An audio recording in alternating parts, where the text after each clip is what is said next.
sini saya akan mempresentasikan suatu preseden hasil dari tugas perancangan arsitektur 1. Nah, di sini saya mengambil 2 kasus dari tugas preseden saya untuk dijadikan studi banding. Yang pertama kasusnya itu Wiladatika Preseden, sama yang kedua Perpustakaan Suman HS.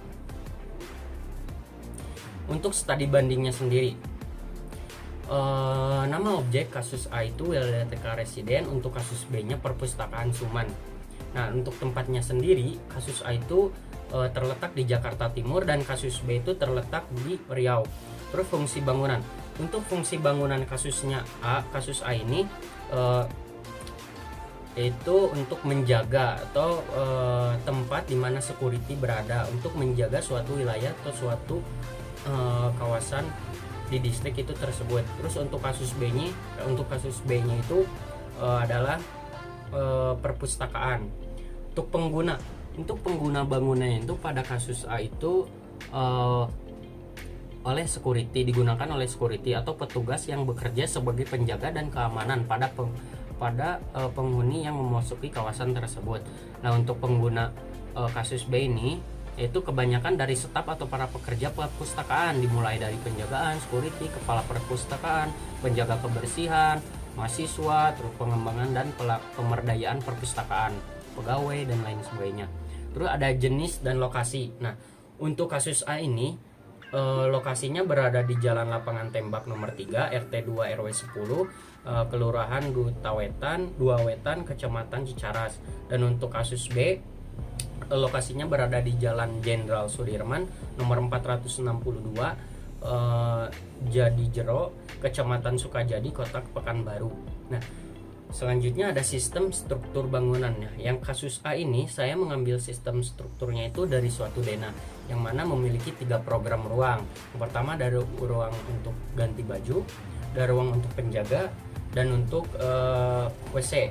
Nah, di antara program ruang tersebut juga ada jalur akses, dikarenakan kan ini adalah gerbang. Lalu untuk kasus B-nya itu perpustakaan, yang mana atapnya itu membentang lebar seperti layaknya sebuah buku.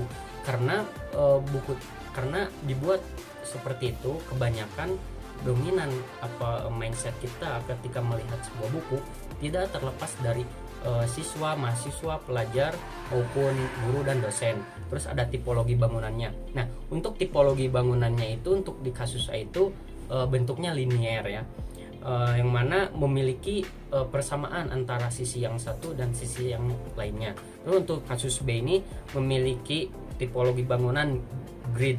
Nah, saya hanya mengambil contoh dari atapnya saja, yang mana seperti layaknya buku yang dibuka, sehingga tetap memiliki ciri khas linearitas khusus gitu. Lanjut ke konsep bentuk dan penerapan ordering principle. Nah, untuk lanjut ke konsep bentuk, kita harus mengetahui nih, ada hal-hal yang harus kita ketahui. Yang pertama ada site-nya. Nah, site-nya itu kita harus survei terlebih dahulu, luasannya berapa meter ke berapa meter. Nah, habis itu JSG, yang mana JSG ini kita harus mempertimbangkan nih lahan atau batasan-batasan yang akan kita rencanakan atau akan kita rancang. Terus ada ekstrudaria yang memiliki tipologi suatu bangunan atau bentuk khusus atau pola bentuk utama untuk perancangan yang akan kita bahas. Terus ada cutting, yang mana pemotongan atau penambahan suatu bentuk pola bentuk utama yang tadi itu. Lanjut ke sirkulasi. Nah, di sini sirkulasi tidak hanya untuk sirkulasi udara, namun kita juga harus memperhatikan sirkulasi kendaraan, sirkulasi pejalan kaki, karena kan pada dasarnya perancangan ini dibuat itu untuk pembangunan suatu gerbang. Lalu ada final, yang mana pengumpulan dari data-data yang sudah dibuat itu dalam berbentuk fasad. Lanjut ke program ruang. Nah, sebelum ke program ruang, kita harus tahu nih program ruang apa saja yang harus kita buat sebelum para penggunanya itu membutuhkannya. Jadi kita harus membuat program-program apa dulu nih untuk pengguna. Nah, kalau saya di sini ada, pertama ada ruang penjaga, ada ruang monitor, ada WC, toilet umum, ada ruang duduk juga. Nah, ini bentuk fasad yang saya buat dari tugas perancangan ini. Tidak terlepas dari site, fasad, sirkulasi, toilet, ruang penjaga dan monitor itu menyatu, dan ada ruang tunggu atau ruang duduk. Ada layout denah. Nah, layout denah ini layout denah dimana dari tugas yang saya rancang. Seperti tadi dijelaskan, di sini ada WC-nya, di sini ada ruang penjaga untuk di tengah, dan untuk di sampingnya ada ruang tunggu. Tidak lupa juga untuk sirkulasi pejalan kaki dan juga sirkulasi untuk kendaraan. Nah, di sini saya mengambil konsep dari hewan, dari mamalia, yaitu kupu-kupu. Nah, mengapa? Karena kupu-kupu ini memiliki tingkat linearitas sangat baik kalau bagi saya apabila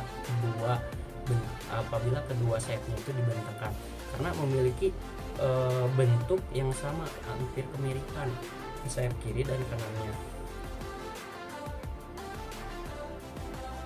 Lanjut ke transformasi bentuk. Nah, ini ada transformasi bentuk. Pertama ada suatu bangunan juga di tengahnya, terus dilanjutkan dengan bangunan lainnya pada suatu kiri dan kanan, terus ada plafonnya diiringi juga dengan kolom-kolom untuk penahannya. Dan terakhir ada suatu fasad atap. Nah, ini adalah transformasi bentuk tampak depan.